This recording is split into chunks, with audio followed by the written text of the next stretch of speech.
أشهد أن لا إله إلا الله وحده لا شريك له وأشهد أن محمدا عبده ورسوله لا نبي بعده. قال رب العالمين يا أيها الذين آمنوا اتقوا الله حق تقاته ولا تموتن إلا وأنتم مسلمون فإن أصدق الحديث كتاب الله وخير الهدي هدي رسول الله صلى الله عليه وسلم وشر الأمور محدثاتها فإن كل محدثة بدعة وكل بدعة ضلالة وكل ضلالة في النار. Ma'asyara al-muslimat, umat al-Islam yang dirahmati oleh Allah Jalla wa'ala, segala puji bagi Allah yang melimpahkan nikmat, segala puji bagi Allah yang memberikan kepada kita kemudahan untuk taat, segala puji bagi Allah Azza wa Jalla yang menghadirkan kebaikan berlipat-lipat. Semoga Allah Subhanahu wa taala yang memberikan segala hal itu kepada kita, menjadikan kita insan yang dijauhkan dari maksiat dan dimudahkan oleh Allah Azza wa Jalla untuk menjadi hamba yang taat.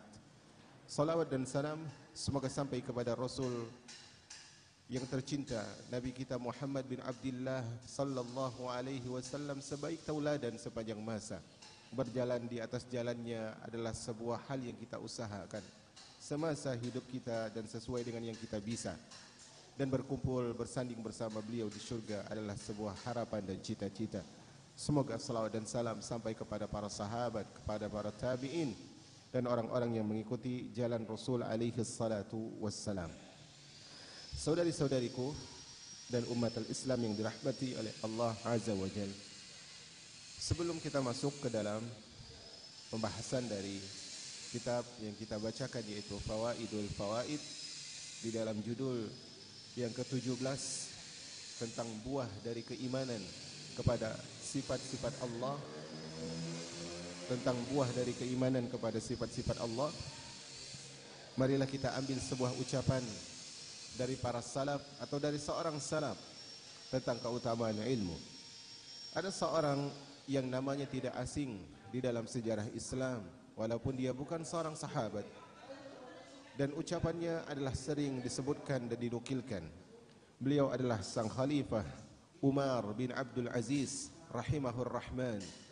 Umar bin Abdul Aziz rahimahur rahman memiliki sebuah ucapan yang sangat indah tentang motivasi dalam menuntut ilmu.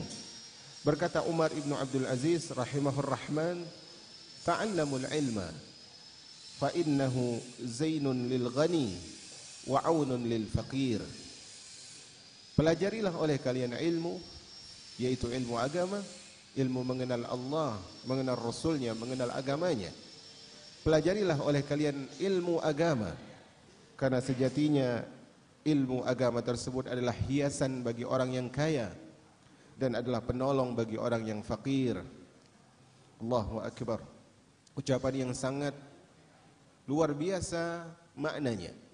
Beliau menyebutkan bahwasanya ilmu adalah hiasan bagi orang yang kaya, karena kekayaan yang Allah berikan kepada seorang hamba dan kemudahan ekonomi dan harta di dalam kehidupan dunia, itu adalah sebuah hal yang bukan diberikan dengan agar seorang hamba berpoya-poya dan bukan sekedar cuma-cuma, tetapi kekayaan yang Allah berikan kepada seorang hamba di dunia itu adalah agar dia menggunakan hal tersebut dalam taat dan mendekatkan diri kepada Allah. Maka dengan ilmu agama yang ada pada seorang hamba, jika dia orang yang kaya, maka ilmu tersebut akan menghiasi kekayaannya. Bagaimana menghiasi kekayaan? Yaitu digunakan harta tersebut di dalam kebaikan-kebaikan dan di dalam ketaatan untuk menggapai ridho Allah Azza wa Jalla. Wa aunun lil faqir, dan beliau mengatakan bahwasanya ilmu tersebut adalah penolong bagi orang yang fakir. Mungkin di antara kita atau banyak di antara kita adalah orang-orang yang fakir, orang yang kurang ekonominya, orang yang sempit urusan dunianya. Maka dengan ilmu agama yang dia pelajari, dengan kebaikan dari ilmu agama yang terus dia tuntut, itu akan membantu dia untuk menjadi insan yang qanaah, yang tidak mencintai harta dengan cinta yang melebih. Yang mana berkata Al-Imam Syafi'i rahimahur rahman, "Idza kunta dza qalbin qanu'in fa anta wa malikud dunya sawa. Apabila engkau memiliki hati yang qanaah, maka engkau dan raja-raja dunia itu adalah sama. Jadi ilmu adalah hiasan bagi orang yang kaya, untuk menghiasi hartanya tersebut agar digunakan di dalam ketaatan. Dan ilmu adalah penolong bagi orang yang fakir, sehingga ketika dia kesedihan, ilmu itu tidak, ketika dia kekurangan, ilmu tersebut tidak membuat dia sedih. Ketika sempit, ilmu tersebut membuat dia menjadi lapang. Ketika dia menangis dengan tangisan air mata yang hangat karena kesedihan, maka ilmu tersebut menghiburnya dengan hiburan, sehingga air mata yang hangat menjadi air mata yang sejuk karena kebahagiaan. Ta'allamul ilma fa innahu zainun lil ghani wa aunun lil faqir. Pelajarilah oleh kalian ilmu, karena sejatinya ilmu tersebut adalah hiasan bagi orang yang kaya dan penolong bagi orang yang fakir. Ucapan Umar ibn Abdul Aziz rahimahur rahman. Jamaah yang Allah muliakan, kita buka kitab di halaman 90. Di halaman 90 kita buka kitabnya di judul yang ke-17, dan ini adalah majelis ke-18 dari kitab ini. Judul ke-17 adalah buah dari iman kepada sifat-sifat Allah Azza wa Jal. Buah-buah dari iman atau hasil manfaat pengaruh dari iman kepada sifat Allah Azza wa Jal. Umat al-Islam yang dirahmati oleh Allah Azza wa Jal, tidak ada yang lebih besar daripada Allah, tidak ada yang lebih perkasa daripada Allah, tidak ada yang lebih rahman daripada Allah Azza wa Jal, tidak ada yang lebih pengasih dan penyayang daripada Allah, tidak ada yang lebih mampu membalas keburukan dan kebaikan kecuali Allah.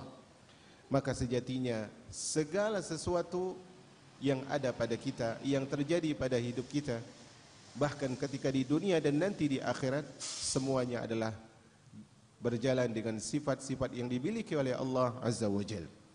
Al-Quran Al-Karim kalamullah. Al-Quran adalah kalamullah, dan Ahlus Sunnah tidak meragui hal itu. Dan ketika di zaman Imam Ahmad rahimahur rahman ada fitnah atau kejadian fitnah, syubhat yang tersebar di zaman beliau, yaitu tentang sebuah keyakinan yang mengatakan bahwa Al-Quran adalah makhluk. Padahal jelas di zaman Rasul sallallahu alaihi wasallam, di zaman para sahabat, di zaman para tabi'in, di zaman para atba'ut tabi'in, berkeyakinan bahwasanya Al-Quran adalah kalamullah. Kemudian muncul orang-orang Mu'tazilah dengan keyakinan mereka menghadirkan bahwasanya Al-Quran adalah makhluk. Di antara mereka ada yang mengatakan bahwasanya yang tertulis itu makhluk, sehingga mereka menimbulkan syubhat. Contohnya adalah ucapan engkau membaca Al-Quran, engkau makhluk bukan? Maka ucapanmu tersebut adalah makhluk. Maksud mereka adalah Al-Quran. Maka kita katakan tidak, Al-Quran adalah kalamullah. Suara seorang hamba adalah makhluk, karena dia muncul dari makhluk. Kertas dan tinta tersebut adalah makhluk, tetapi yang ditulis padanya, yang diucapkan adalah kalamullah.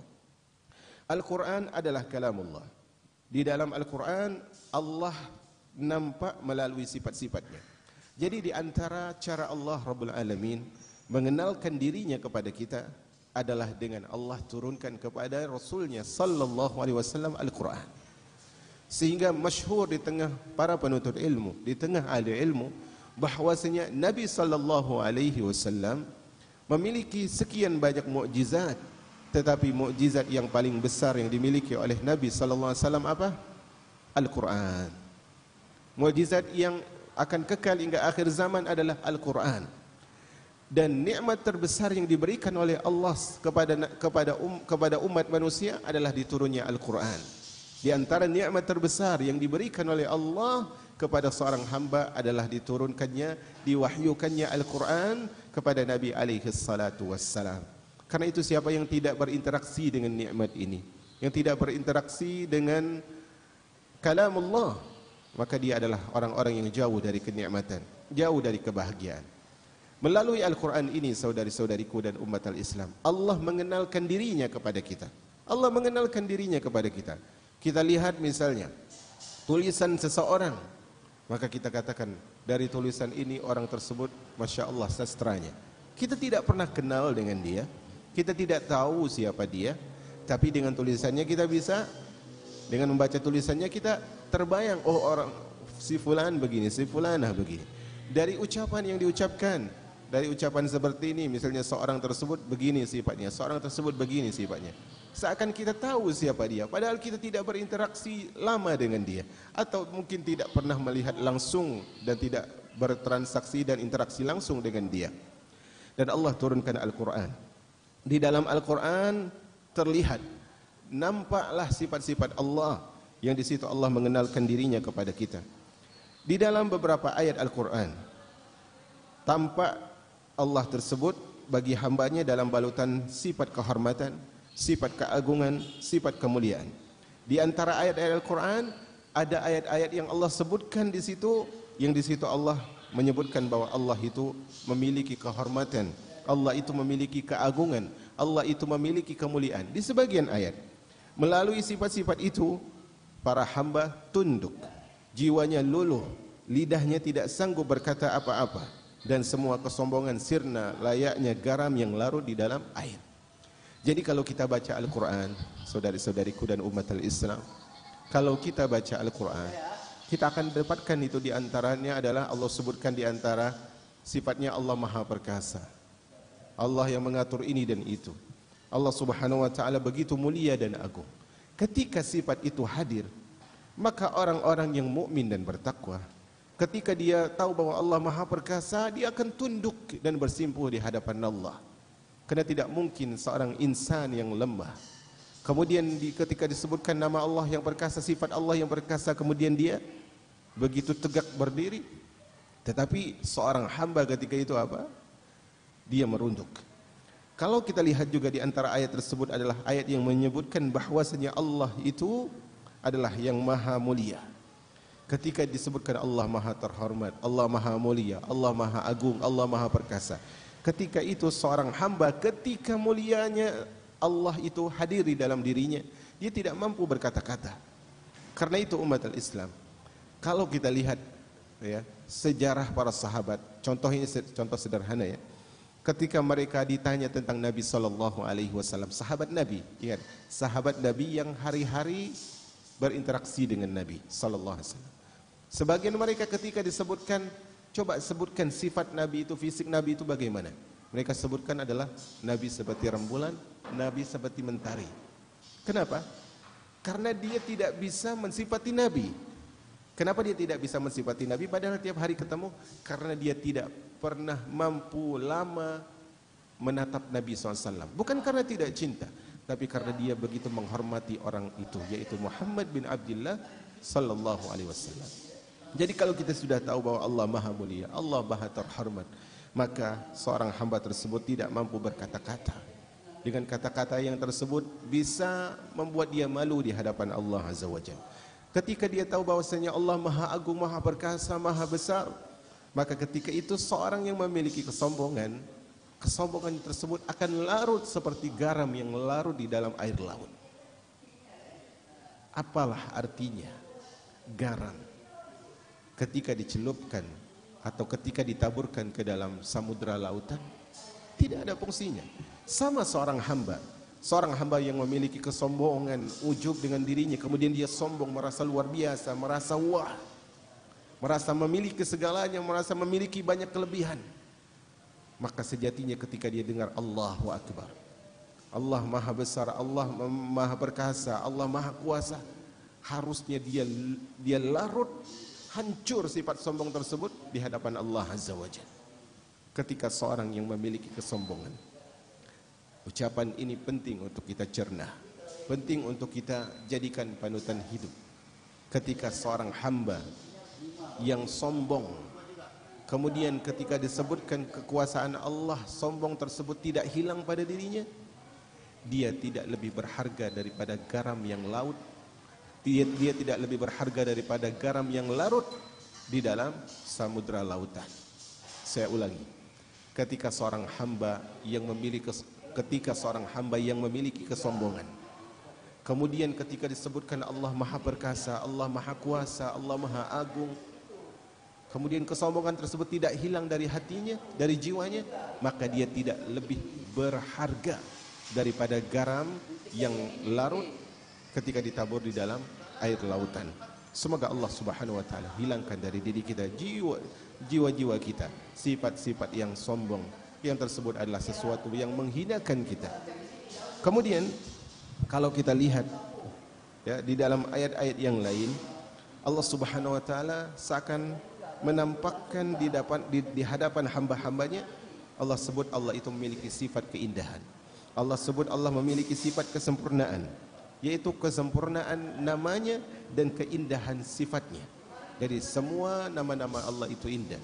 Allah Rabbul Alamin mengatakan walillahil asmaul husna fad'uuhu biha. Sesungguhnya Allah memiliki nama-nama yang indah. Jadikan nama-nama tersebut sebagai wasilah untuk berdoa. Jadi semua nama-nama Allah indah dan semua sifat-sifat Allah sempurna. Tidak ada satupun sifat Allah yang kurang. Kemarin kita sebutkan sifat makar. Sifat makar bukan berarti Allah semena-mena, tidak. Bukan berarti Allah menzalimi hamba, tidak. Tetapi sifat tersebut adalah untuk membalas makar orang-orang yang melakukan keburukan. Jadi sifat Allah maha sempurna, nama Allah maha sempurna. Ya, kemudian nama Allah maha sempurna dan sifat Allah maha indah. Dan keindahan segala perbuatannya menunjukkan kesempurnaan zatnya Allah Azza wa Jalla. Kita ini enggak pernah lihat Allah. Dan semoga nanti di akhirat Allah jadikan kita orang-orang yang mampu untuk melihat Allah Azza wa Jalla. Semoga Allah jadikan kita orang-orang yang diberi kenikmatan untuk melihat Allah Azza wa Jalla. Kita belum bisa melihat Allah dan kita berharap bisa melihat. Kita belum bisa melihat Allah, tetapi ingatlah bahwasanya Allah itu maha indah. Allah tersebut maha indah. Dari mana kita tahu Allah itu maha indah? Kita lihat bagaimana Allah menciptakan alam semesta begitu indah. Langit tanpa tiang tidak runtuh. Bumi tanpa tiang itu tidak apa? Tidak roboh. Kemudian kita lihat bagaimana bintang dan bulan, mentari tersebut tidak berjatuhan. Berarti hasil penciptaan yang indah, hasil dari perbuatan Allah yang indah ini menunjukkan bahwa Allah maha indah. Kita lihat Allah berkata di dalam surah At-Tin, laqad khalaqnal insana fi ahsani taqwim. Sungguh kami telah ciptakan manusia dalam sebaik-baik rupa penciptaan. Subhanallah. Coba perhatikan penciptaan manusia dengan penciptaan makhluk-makhluk yang lain. Tidak ada yang lebih indah daripada penciptaan manusia, bahkan melebihi penciptaan malaikat. Dan semua keindahan hasil ciptaan tersebut menunjukkan bahwa Allah Azza wa Jalla zatnya maha indah. Semoga Allah Rabbul Alamin mengindahkan hasil kehidupan kita di akhirat dengan menatap wajahnya Subhanahu wa ta'ala. Kecintaan seorang hamba kepada Allah akan menggantikan semua kekuatan cinta kepada selainnya. Jadi kalau kita sudah tahu Allah memiliki sifat-sifat, nama-nama yang sempurna dan sifat-sifat yang indah, harusnya hadir rasa cinta. Hadir rasa cinta. Bukankah seburuk-buruknya orang di dunia ini, kalau bisa dia ingin berpasangan dengan orang yang paling indah rupanya. Walaupun seburuk-buruknya rupa dia, bila dibandingkan yang lain, dia ingin bersanding dengan apa? Dengan yang paling tampan dan yang paling cantik, dengan yang paling elok dan yang paling menawan. Dan ingat umat Islam, kalau itu kita berbicara bahwasanya kecintaan kepada keindahan itu adalah sesuatu yang wajar, maka ingat, tidak ada yang lebih indah daripada Allah Azza wa Jalla. Tidak ada yang lebih indah daripada Allah Azza wa Jalla. Ketika Allah Azza wa Jalla yang paling indah, berarti apa? Kecintaan yang paling indah, cinta kepada siapa? Kepada Allah Azza wa Jalla. Maka kecintaan kepada Allah akan menggantikan segala cinta. Kita lihat umat al-Islam yang dirahmati oleh Allah Azza wa Jalla. Kehidupan manusia itu bergantung kepada jantung hatinya. Hatinya. Di antara suatu sifat yang mengisi hati adalah apa? Love, cinta. Cinta salah satu sifat yang mengisi ruang hati. Yang dengan satu sifat ini terbentuklah kebahagiaan dan kesedihan. Hadirlah kesenangan dan hadir pula kegalauan. Kenapa? Karena mereka mencintai manusia. Kenapa kita menangis? Karena saat itu cinta kita kepada manusia. Kenapa kita berduka? Karena cinta kita saat itu kepada seorang hamba, yang mana hamba tersebut juga berharap bahagia dari kita.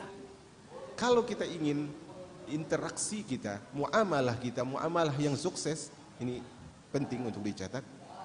Kalau kita ingin muamalah kita muamalah yang sukses, interaksi kita interaksi yang berakhir dengan manis, bermuamalahlah dengan orang yang tidak berharap balasan, bermuamalahlah dengan pihak yang tidak berharap balasan. Kalau kita ingin interaksi kita, muamalah kita itu endingnya manis, bermuamalahlah, berinteraksilah dengan pihak yang tidak mengharap balasan. Dan siapa kira-kira yang paling tidak mengharap balasan? Allah.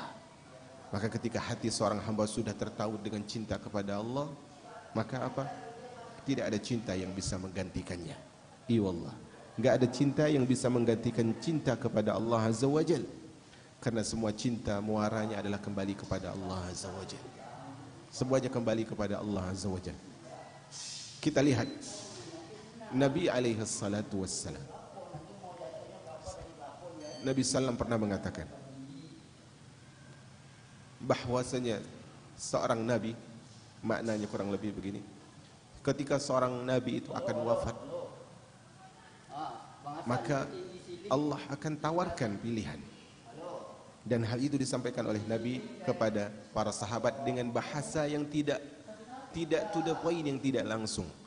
Tapi sahabat yang lain enggak paham, Abu Bakar paham. Kata Nabi sallam, sesungguhnya Allah Azza wa Jalla memberikan pilihan kepada seorang hamba, apakah dia memilih ingin dijadikan kekal abadi sampai akhir zaman, ataukah dia memilih untuk kembali kepada Allah. Maka kata Rasulullah, hamba tersebut memilih untuk kembali kepada Allah, untuk kembali kepada Allah Azza wa Jalla. Kenapa? Karena dia cinta kepada Allah Azza wa Jalla. Kita lihat para sahabat ridwanullah alaihim ajmain. Kita lihat contohnya adalah Mus'ab ibnu Umair, kalau tidak salah ya, Mus'ab ibnu Umair, atau Syuhaib ar-Rumi. Dia di Mekah punya harta yang banyak. Kemudian apa? Ketika muncul perintah hijrah dari Allah dan Rasulnya alaihi salatu wassalam, maka Syuhaib ar-Rumi pun hijrah. Dia hijrah. Dan orang-orang kafir Quraisy menghadang. Dia mengatakan, wahai Syuhaib ar-Rumi, sesungguhnya engkau dulu datang ke Mekah, karena dia bukan orang Mekah, dia dari Rom, dari Romawi. Dulu engkau datang ke Mekah enggak punya apa-apa. Kemudian engkau bermuamalah, engkau berniaga, engkau berjualan. Kemudian engkau banyak harta. Kalau engkau ingin hijrah, maka engkau harus tinggalkan hartamu. Apa kata beliau, Syuhaib ar-Rumi? Kalau kalian ingin hartaku, maka hartaku di tempat ini jumlahnya sekian. Ambillah kalian, sebelum kalian aku lepaskan kepada kalian anak panah yang membunuh kalian.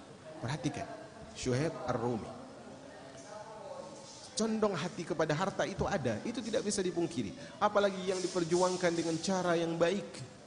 Tapi kemudian dia lebih memilih Allah Azza wa Jalla. Mus'ab ibnu Umair, seorang remaja yang kaya raya, seorang remaja yang kalau dia berjalan jaraknya itu masih puluhan kilo, itu sudah tercium aroma parfumnya. Mus'ab ibnu Umair, pakaiannya sangat luar biasa. Tetapi untuk beriman kepada Allah Azza wa Jalla, karena cinta dia kepada Allah Azza wa Jalla, dia lepaskan semua itu. Ibunya menyuruh memilih, wahai Mus'ab, wahai anakku, kalau engkau lebih memilih Muhammad, lebih memilih cinta kepada Allah, kau lepaskan semua pemberianku. Maka sahabat yang mulia Mus'ab ibnu Umair, semoga Allah meridhoinya, ketika wafat,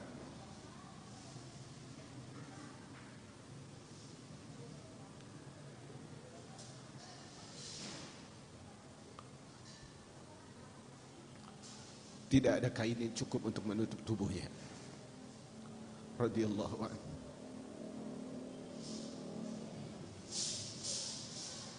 Kalau kepalanya ditutup, terlihat kakinya. Kalau kakinya ditutup, terlihat kepalanya. Karena begitu besar cintanya kepada Allah. Ketika kalbu seorang hamba sudah menancap padanya cinta kepada Allah, maka kekuatan cinta tersebut tidak bisa diganti oleh cinta yang lain. Tidak akan bisa diganti oleh cinta yang lain. Semakin dalam seorang hamba mengenal keindahan, dan semakin dalam seorang hamba mengenal kesempurnaan sifat-sifat Allah, maka akan semakin besar pula kekuatan cintanya kepada Allah. Semakin kita kenal tuh, misalnya kita kenal fulan, atau teman-teman yang hadir di sini kenal saudari-saudarinya fulana. Fulanah baik. Mungkin para muslimat kenal misalnya fulanah, orangnya baik. Sifatnya begini, begini, begini. Maka dengan kebaikan yang semakin dia lihat dari si fulanah saudarinya itu, maka akan semakin tumbuh kecintaan yang besar. Kenapa cinta tersebut semakin bertambah? Karena dia mengenal kebaikan saudarinya itu. Dan Allah Subhanahu wa taala, kalau kita lihat sifat-sifat Allah, maka kita akan semakin cinta kepada Allah. Di contohnya Allah berfirman, "Wa ma asabakum min musibatin fabima kasabat aydikum wa ya'fu 'an katsir." Tidak ada satupun keburukan, musibah yang menimpa kalian kecuali karena sebab dosa. Dan Allah lebih banyak memaafkan. Perhatikan, apapun yang menimpa kita itu lebih dari keburukan yang kita tidak suka, itu karena sebab apa tadi? Dosa. Kemudian apa kata Allah? Dan Allah lebih banyak memaafkan. Coba deh kita renung hidup kita ini. Kira-kira musibah yang menimpa kita, keburukan yang menimpa kita, mana lebih banyak? Musibah itu apa dosa kita? Musibah itu atau dosa kita? Dosa kita.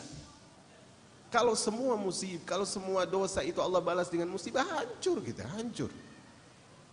Tapi Allah, wa rahmati wasiat kulla syai'. Kata Allah, dan rahmatku meluasi segala sesuatu. Inna rahmati sabaqat ghadabi. Sesungguhnya rahmatku, kata Allah, itu mendahului murkaku. Kalau semua yang kita lakukan Allah balas, maka hancur kita. Di situ kita lihat Allah lebih banyak memaafkan, dan kita makin cinta kepada Allah. Dan ingat, di antara hal yang harus kita syukuri dan harus menjadi sebab kita semakin cinta kepada Allah, bahwasanya takdir kehidupan dunia ini adalah takdir kehidupan kita di dunia ini tidak berjalan dengan keinginan kita, tapi dia berjalan dengan keinginan Allah. Maka hal itu harus kita syukuri. Hal yang harus kita syukuri dan menjadi sebab kita untuk lebih cinta kepada Allah adalah ketika Allah menjadikan takdir kita di dunia ini berjalan dengan kehendak Allah, bukan dengan kehendak kita. Kalau segala sesuatu berjalan sesuai dengan kehendak kita dan Allah takdirkan itu, turutin apa mau kita, hancur kita. Subhanallah. Jadi umat al-Islam, semakin kita kenal keindahan Allah, kenal kesempurnaan sifat-sifat Allah, maka semakin besar kekuatan cinta. Dan seiring itu, hatinya akan dipenuhi oleh rasa cinta kepada Allah. Apabila ada cinta lain yang menghampiri dan hendak berbagi dengan cinta kepada Allah, niscaya hati dan segala isinya akan menolak dengan sekuat-kuatnya. Jadi ini, kenapa kita itu banyak dirasuki oleh cinta-cinta yang hampa, cita-cita semu yang menuai bencana? Kenapa? Karena kita tidak punya cinta yang kita patenkan. Kita tidak punya cinta yang kita kokohkan. Coba, tadi kita sudah tahu itu, cinta terbesar adalah cinta kepada Allah. Cinta yang paling lebih penting untuk didahulukan adalah cinta kepada Allah. Nah, Kalau kita sudah kokohkan cinta kita kepada Allah, semua cinta-cinta yang mengusik cinta kepada Allah itu akan kita tolak mentah-mentah. Enggak, Allah enggak ridho ini, saya tidak mencintai ini. Allah tidak suka ini, saya tidak mensukai. Sehingga cinta dia yang terpatri begitu kuat di dalam hatinya, menancap dengan akar-akarnya kepada kalbunya, di dalam kalbunya, menolak cinta-cinta yang menghadirkan keburukan-keburukan. Berdasarkan penjelasan itu, benarlah apa yang diucapkan oleh seorang penyair. Seorang penyair mengucapkan di dalam bait syairnya, yuradu minal qalbi nisyanukum wa ta'ba ittiba'u 'anin naqili. Diharapkan hati itu bisa melupakan kalian. Diharapkan hati itu bisa melupakanmu, namun tabiat enggan beranjak meninggalkanmu.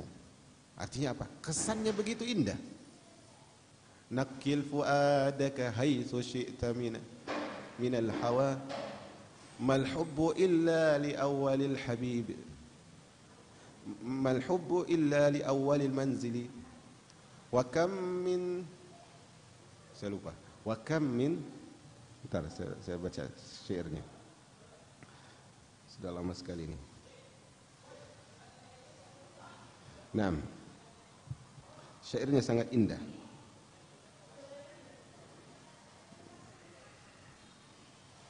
Nakil fuadaka haitsu syi'ta minal hawa mal hubbu illa lil habibil awwali kam manzilin fil ardi ya'lafuhul fata wa haninuhu abadan li awwali manzili. Nakil fuadak, silakan pindahkan hatimu, haitsu syi'ta minal hawa, sesuai dengan kehendakmu, silakan pindahkan hatimu. Mal hubbu illa lil habibil awwali, tetapi cinta itu hanyalah untuk kekasih yang pertama. Kam manzilin fil ardi ya'lufuhul fata, betapa banyak tempat persinggahan di dunia ini yang ditempati oleh seorang pemuda atau oleh seorang hamba. Wa haninuhu abadan li awwali manzili, tetapi kerinduannya tetap pada rumah pertamanya, tetap kampung halaman. Kita semewah-mewah kita di sini, rindu kampung halaman. Dan seharusnya begitulah seorang hamba. Yang pertama kali dia cintai itu Allah. Kalau seandainya cinta kepada Allah tersebut sudah begitu besar, dia akan menolak cinta-cinta yang tidak diridhoi oleh Allah. Dan jika sudah demikian, maka rasa cinta kepada Allah itu pun berubah menjadi tabiat, bukan lagi sesuatu yang dipaksakan. Jadi begini, awal dari cinta jiwa, bagaimana bahasanya? Awal dari jiwa kita itu adalah jiwa yang selalu menyuruh untuk lari dari Allah. Jiwa kita adalah jiwa yang selalu menyuruh kita untuk lari dari Allah. Maka oleh karena itu, awalnya kita harus memaksa jiwa kita untuk cinta kepada Allah. Awalnya, paksa jiwa untuk cinta kepada Allah. Wahai jiwaku yang beri rezeki ini Allah, cintai Allah. Yang mentakdirkan kebaikan untukmu itu Allah. Yang menyelamatkan kau dari keburukan itu Allah. Awalnya paksa jiwa kita itu untuk mencintai Allah. Kemudian kalau kita sudah berhasil memaksa jiwa tersebut, akhirnya jiwa tersebut merupakan tabiatnya adalah cinta kepada Allah. Tidak terpaksa lagi. Kenapa? Karena sudah menjadi darah dagingnya, menjadi tabiatnya, menjadi identitas dia untuk cinta kepada Allah. Kalau sudah menjadi tabiat, maka seorang tidak lagi terpaksa. Ibarat apa? Seperti orang kalau lapar langsung terpikir apa? Makan. Ya, kalau orang capek terpikir istirahat dan sebagainya. Dan begitulah jiwa harus dilatih. Di dalam ayat lain, Allah tampak bagi hamba-hambanya dalam sifat kasih, kebajikan, kelembutan, kebaikan. Dengan meyakini sifat ini akan bangkitlah harapan si hamba. Terbentanglah impiannya dan bertambahlah keinginannya kepada Allah. Dengan itu semua dia berjalan menuju Rabbnya dengan penuh harapan. Setiap kali harapan itu menguat, hamba tersebut semakin giat dalam beramal saleh. Jadi di antara sifat Allah yang Allah sebutkan dalam Al-Quran, Allah itu pengasih, Allah itu baik, Allah itu lembut, dan Allah memberikan kebaikan kepada hamba. Nah, ketika kita mulai melihat atau mengetahui Allah punya sifat itu, maka kita muncul apa ketika itu? Roja, harapan. Jadi kalau kita pernah belajar dulu ya tentang tauhid, tentang asas dari ibadah itu apa? Harus tiga. Ada tiga hal pokok yang harus ada dalam ibadah. Pertama adalah mahabbah, rasa cinta kepada Allah. Yang kedua adalah ar-roja, rasa harap kepada Allah. Kemudian yang ketiga adalah apa? Al-khauf, rasa takut. Rasa cinta, rasa harap dan rasa takut kepada Allah Azza wa Jalla. Nah, hal itu akan muncul kalau kita benar-benar memahami sifat-sifat Allah. Tadi Allah sebutkan Allah Maha Pengasih, Allah Maha menghadirkan kelembutan, kebajikan. Maka dengan itu akan bertambah keinginan kita untuk lebih berharap kepada Allah. Kenapa? Allah suka memberi, Allah pengasih loh, Allah penyayang loh. Allah yang ketika mengatakan wa idza salaka ibadi anni fa inni qarib ujibu da'watad da'i idza da'an. Wahai Rasulullah, apabila hambaku bertanya kepadamu tentangku, aku dekat. Aku menjawab doa seorang yang berdoa. Wad'uuni astajib lakum. Berdoalah kepadaku, aku kabulkan. Sehingga dia makin berharap kepada Allah Azza wa Jalla. Ketika dia tergelincir, dia langsung segera ingat kepada firman Allah Azza wa Jalla. Qul ya ibadiyalladzina asrafu ala anfusihim la taqnatu min rahmatillah. لا تقنطوا من رحمة الله إن الله يغفر الذنوب جميعا.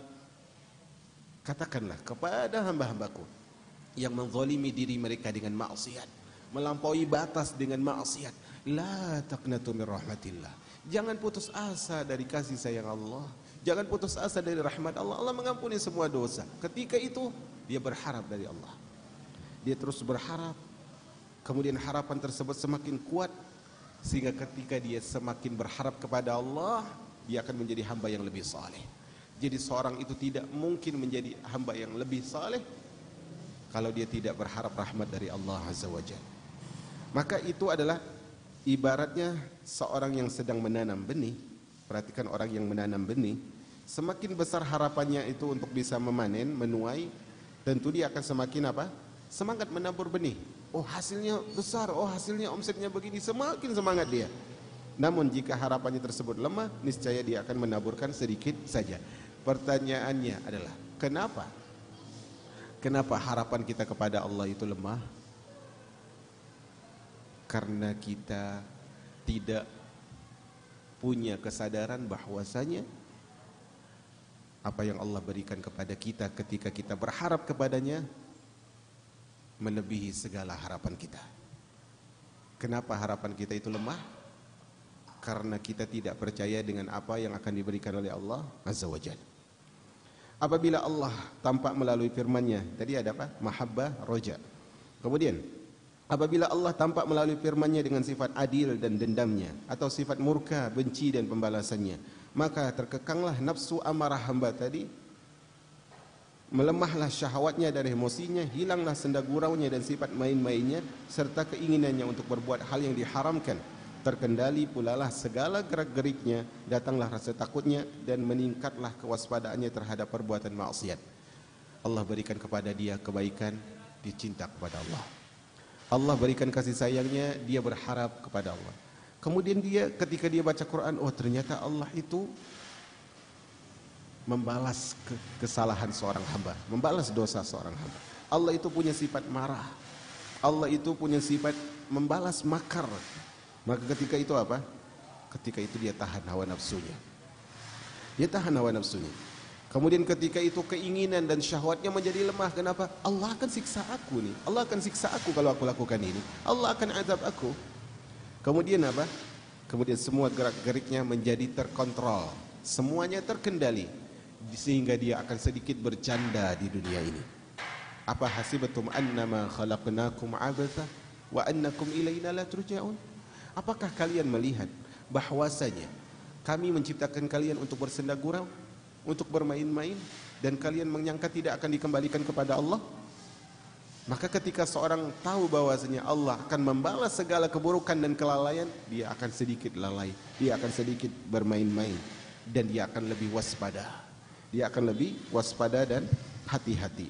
Jadi teman-teman yang dirahmati oleh Allah, ma'asyar muslimat, umat al-Islam yang dirahmati oleh Allah Azza wa Jal, ingatlah bahwasanya tiga unsur itu mahabbah, cinta, raja, harapan, khauf, rasa takut, itu akan hadir dan menguat kalau kita kenal sifat-sifat Allah Azza wa Jalla.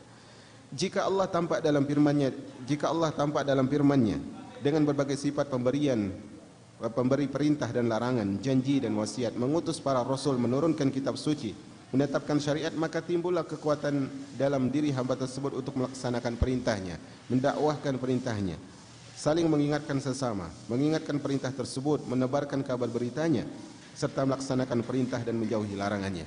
Kalau kita baca Quran juga, kita akan dapatkan bahwasanya di antara sifat Allah yang Allah jelaskan di situ adalah Allah lah yang memerintah dan melarang.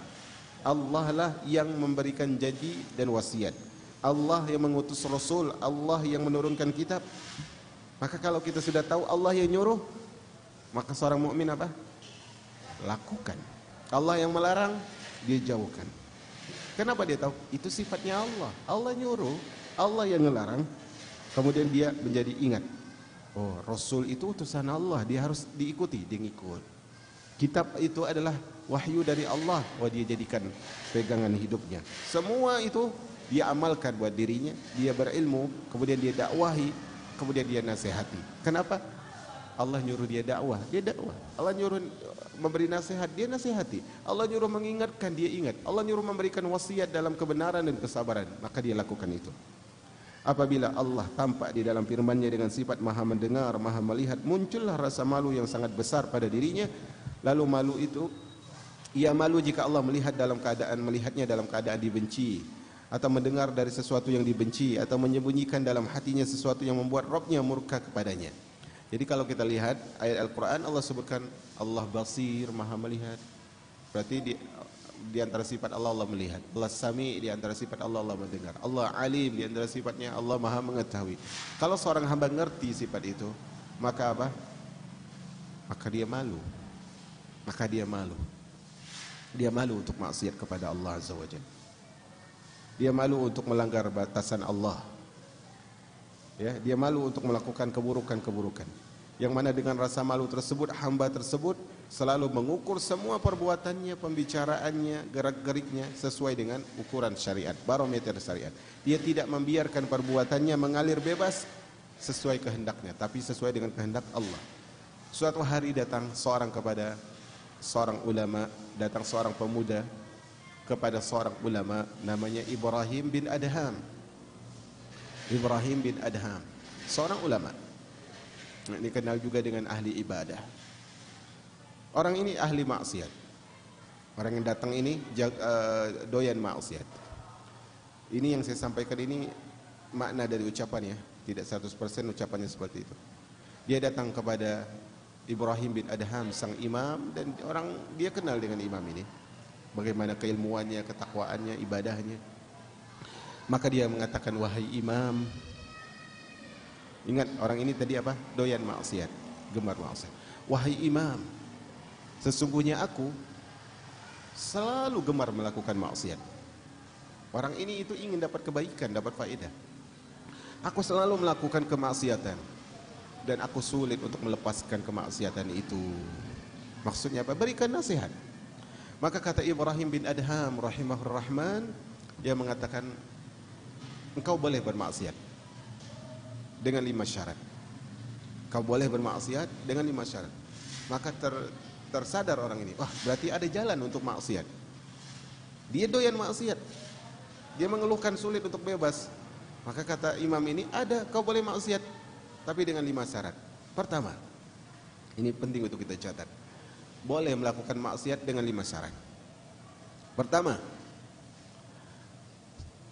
engkau boleh melakukan maksiat, tapi tidak boleh di bumi Allah Azza wa Jalla. Silakan lakukan maksiat, tapi jangan lakukan di bumi Allah Azza wa Jalla. Maka orang itu mengatakan, wahai imam, kemana aku harus pergi? Karena segala sesuatu yang ada di alam semesta ini adalah ciptaan Allah Azza wa Jalla. Tidak mungkin aku bisa melakukan sesuatu pun kecuali itu adalah di tempat yang diciptakan oleh Allah Azza wa Jalla. Berikan syarat yang kedua. Syarat kedua, kata Ibrahim bin Adham rahimahur rahman, silakan kau lakukan maksiat, tapi jangan makan dari rezeki Allah. Tapi jangan makan dari rezeki Allah. Maka dia mengatakan, wahai imam, tidak mungkin. Segala sesuatu yang ada pada kita semuanya adalah rezeki dari Allah Azza wa Jalla. Tidak mungkin ada seorang hamba yang mampu hidup tanpa rezeki dari Allah. Berikan nasihat yang ketiga, syarat ketiga. Kata Ibrahim bin Adham, engkau boleh lakukan maksiat dengan syarat lakukan maksiat tersebut di tempat yang tidak diketahui dan tidak dilihat oleh Allah. Maka dia mengatakan, wahai imam, tidak mungkin wahai imam. Allah maha melihat, Allah maha mengetahui, Allah maha mendengar. Tidak ada seorang bisa melakukan suatu apapun kecuali diketahui dan dilihat dan didengar oleh Allah Azza wa Jalla. Berikan nasihat yang syarat yang keempat. Kata Ibrahim bin Adham, syarat yang keempat adalah engkau boleh bermaksiat, boleh melakukan dosa dengan syarat ketika ajal menjemputmu, engkau bisa menunda dan menolaknya. Maka dia mengatakan, wahai imam, tidak mungkin. Kullu nafsin za'iqatul maut. Semua yang bernyawa akan mati. Ketika seorang idza jaa ajaluhum la yastakhiruna sa'ata wa la yastaqdimun. Kalau sudah datang ajal, enggak bisa diakhiri, enggak bisa dimajukan. Berikan syarat yang terakhir wahai imam. Syarat yang terakhir, kata Ibrahim bin Adham, adalah kau boleh maksiat kepada Allah, tapi ketika malaikat Zabaniyah, penjaga neraka, ingin menyeretmu ke dalam neraka, maka katakan, tidak, aku mau masuk ke dalam surga. Kalau itu engkau mampu lakukan, maksiat boleh engkau kerjakan. Kalau itu mampu kau tunaikan, maksiat boleh engkau kerjakan. Apa kata orang ini? Wahai imam, mulai hari ini aku bertaubat kepada Allah dengan taubatan nasuhan, taubat yang sesungguh-sungguhnya. Allahu akbar. Karena Allah maha melihat, Allah maha mengetahui, Allah maha mendengar.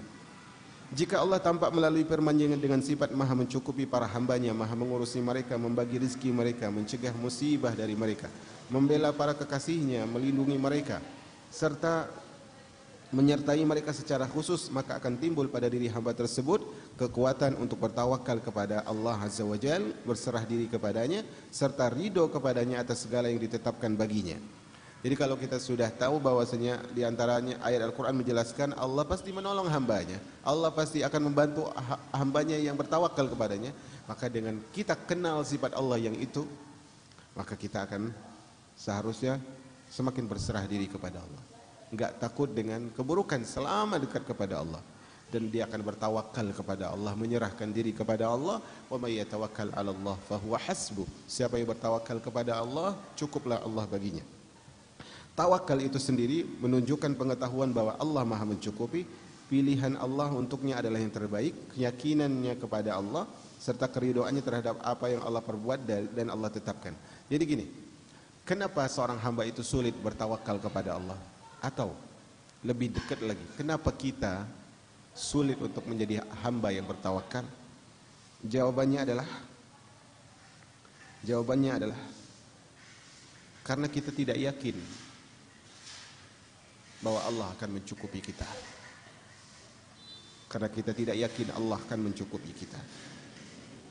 Karena kita tidak yakin bahwa Allah akan memberikan yang terbaik untuk kita. Karena kita tidak yakin bahwa Allah akan melindungi kita. Itu sebabnya kita tidak tawakal kepada Allah. Apabila Allah tampak melalui firman-Nya dengan sifat kemuliaan, kebesaran, maka jiwa yang tenang di dalam diri hamba tersebut akan merasa hina dan tidak berdaya di hadapan keagungannya, tunduk di hadapan kebesarannya, sehingga hati dan seluruh anggota badannya menjadi khusyuk, ketentramannya dan ketenangan semakin menyelubungi hati, lidah, anggota badan dan penampilan, sehingga kemudian hilanglah keangkuhan, kesombongan dan kekerasan hatinya. Intinya adalah kalau kita kenal kepada Allah, kalau kita kenal Allah melalui sifat-sifatnya, maka seluruh anggota tubuh kita akan dibimbing dan berjalan sesuai dengan syariat Allah. Nah, kita habiskan ya. Kemudian inti dari pembahasan sebelumnya, kata Al-Imam Ibnul Qayyim, inti dari pembahasan sebelumnya adalah terkadang Allah mengenalkan dirinya kepada hambanya melalui sifat rububiyah, sifat uluhiyah. Jadi Allah mengenalkan dirinya di dalam Al-Quran kepada hamba-hambanya. Melalui apa? Diantaranya melalui sifat-sifatnya. Di antara sifat tersebut adalah sifat uluhiyah, sifat-sifat berdasarkan ketuhanan Allah, bahwa Allah itu yang berhak disembah. Dan terkadang Allah mengenalkan dirinya melalui sifat rububiyah. Apa itu sifat-sifat rububiyah? Yaitu sifat-sifat bahwasanya Allah semata yang mencipta, memelihara dan mengayomi alam semesta. Nah, berarti ada dua jenis apa sih? Sifat rububiyah dan uluhiyah. Apa faedah dari mengenal sifat uluhiyah? Apa faedah dari mengenal sifat rububiyah? Coba kita ambil faedahnya. Pengakuan hamba terhadap sifat uluhiyah, Allah menyebabkan seorang hamba memperoleh kecintaan khusus, melahirkan rasa rindu untuk bertemu, kedekatan dan kegembiraan bersamanya, rasa senang mengabdi kepadanya, semangat untuk berlomba-lomba mendekatkan diri kepadanya, kecintaan untuk mentaatinya, selalu berupaya mengingatnya, dan berpaling dari ketertarikan terhadap makhluk. Hanya kepadanya hamba itu menyandarkan cita-citanya, bukan kepada selainnya. Jadi kalau kita mempelajari sifat-sifat uluhiyah, ketuhanan Allah, Allah yang berhak diibadahi, maka apa? Maka kita akan tumbuh rasa apa? Rasa cinta yang spesial, rasa cinta yang khusus. Rasa cinta yang khusus itu bagaimana? Rasa cinta yang khusus itu adalah ketika seorang hamba merasa nikmat dalam ibadah. Itu cinta yang khusus terhadap sifat-sifat uluhiyah. Sehingga ketika dia kenal sifat-sifat uluhiyah Allah, dia akan mengabdi kepada Allah. Uluhiyah itu sifat ketuhanan yang Allah pantas disembah, maka dia akan taat kepada Allah. Adapun pengakuan terhadap sifat rububiyah, Allah mencipta, Allah memberi nikmat, Allah memelihara.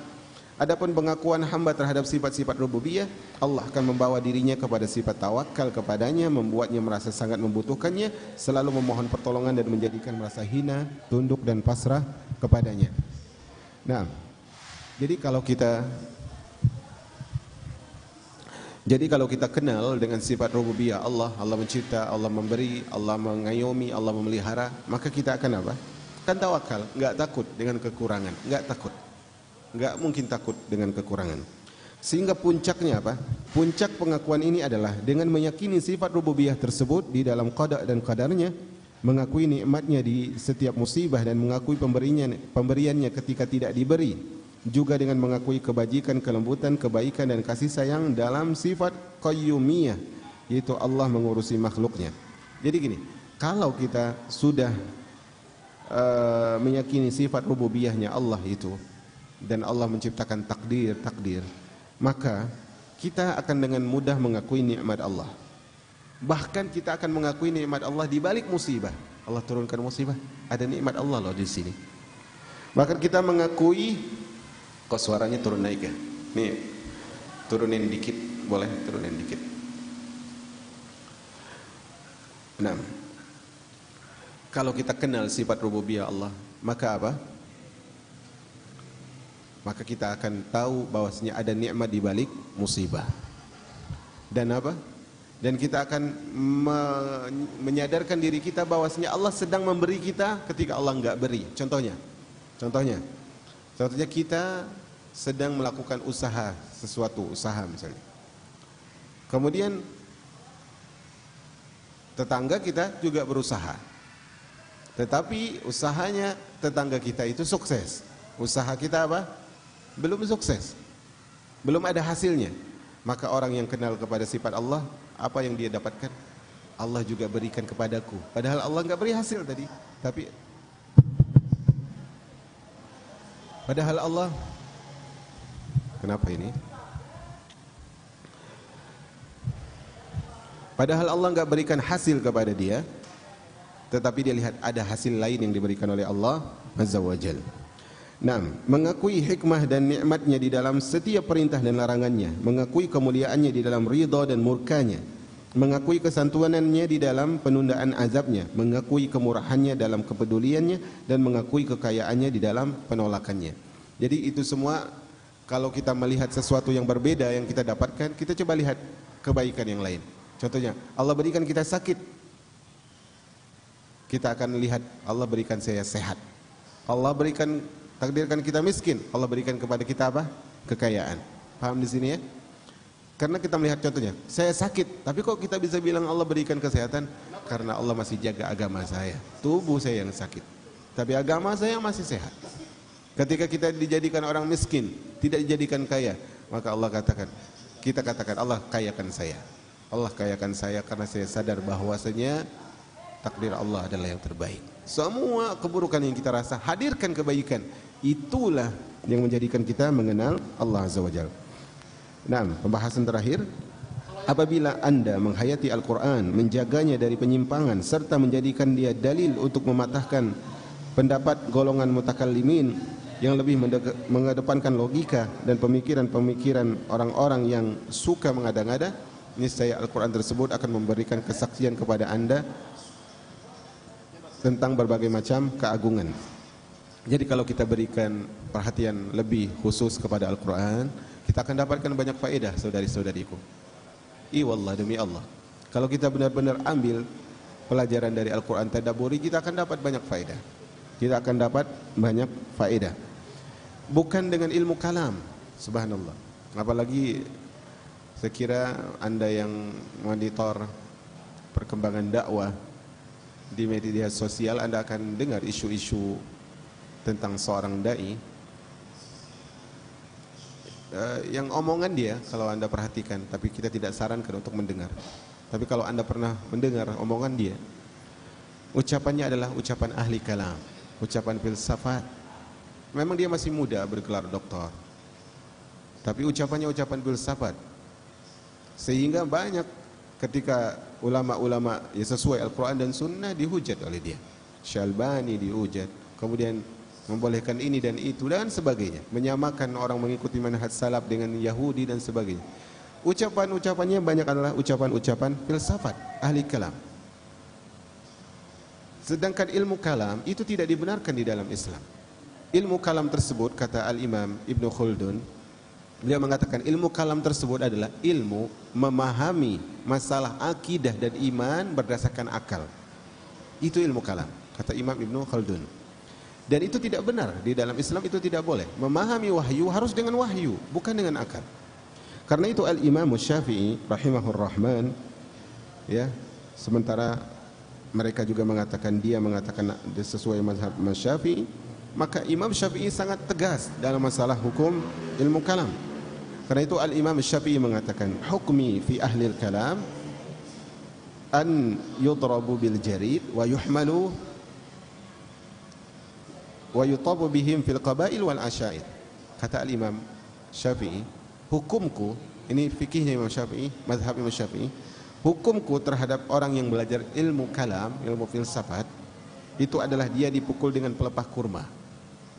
Dalam ucapan lain disebut dengan sendal juga. Kemudian dia diarak, dikelilingi, dibawa di masyarakat, kemudian katakan inilah balasan sambil dipukul, inilah balasan bagi orang yang meninggalkan Al-Quran dan Sunnah dan lebih mengedepankan ilmu kalam yang mereka sebut dengan filsafat. Kemudian mereka sebut filsafat Islam, padahal tidak pernah ada ilmu filsafat di dalam Islam. Maka tadabbur Al-Quran itu adalah dengan Al-Quran itu sendiri, dengan wahyu yang diberikan kepada Rasul sallallahu alaihi wasallam. Dan Al-Quran itu akan memberikan kesaksian akan ada penguasa yang bersifat Al-Qayyum di atas langit, yaitu Allah Azza wa Jalla yang berada di atas arasy-Nya. Dia mengatur segala urusan para hambanya, dia yang memerintah, dia yang melarang, dia mengutus para rasul, menurunkan kitab suci, dia memberikan keridhaan dan kemurkaan, dia memberikan pahala dan hukuman. Allah yang memberi dan yang menahan rezeki, Allah yang memuliakan dan Allah yang menghinakan, Allah yang merendahkan derajat seorang hamba, Allah juga yang mengangkat derajat seorang hamba. Melihat dari atas 7 langit, dan Allah itu mendengar dari 7 langit, Allah mendengar, mengetahui yang disembunyikan, yang tampak jelas, kemudian maha berbuat apa yang dikehendaki dan mempunyai semua sifat kesempurnaan serta suci dari segala aib. Jadi kalau kita tadabburi Al-Quran, kita akan dapatkan itu. Tapi tadabburinya dengan benar-benar sesuai jalur syariat. Dan terakhir kata beliau, sungguh tidak ada satupun benda sebesar biji sawi atau yang lebih kecil daripadanya yang bergerak di jagat raya ini, ataupun mungkin yang tidak, melainkan hal itu terjadi dengan seizin Allah Azza wa Jalla. Tidak pula selembar daun pun yang jatuh kecuali dengan pengetahuan Allah. Tidak ada seorang juga yang dapat memberikan syafaat pembelaan di sisi Allah kecuali dengan izin Allah, dan hanya Dialah satu-satunya penolong dan pemberi syafaat. Closingnya dari pelajaran kita hari ini, teman-teman jamaah yang Allah muliakan, adalah bahwasanya dengan mengenal sifat-sifat Allah, kita akan mendapatkan hasil dan buah keimanan berupa rasa mahabbah, cinta, rasa roja, yaitu harapan, dan khauf, yaitu takut kepada Allah, dan kita akan selalu memandang Allah dengan pandangan kebaikan. Semoga Allah berikan taufik kepada kita, dan kesimpulan dari sekian banyak pertemuan saya kira tidak ada pertanyaan. Semoga Allah berikan kebaikan kepada kita, dan Allah hadirkan kebaikan-kebaikan tersebut hingga akhir hayat kita, dan Allah terus tuntun kita ke majelis ilmu yang membersihkan hati kita dan menyuburkan jiwa kita. Semoga Allah mengampuni dosa-dosa kita. Barakallahu li wa lakum bil kitabi wa sunnah. Subhanakallahumma wa bihamdika asyhadu an la ilaha illa anta astaghfiruka wa atubu ilaik. Wassalamu alaikum warahmatullahi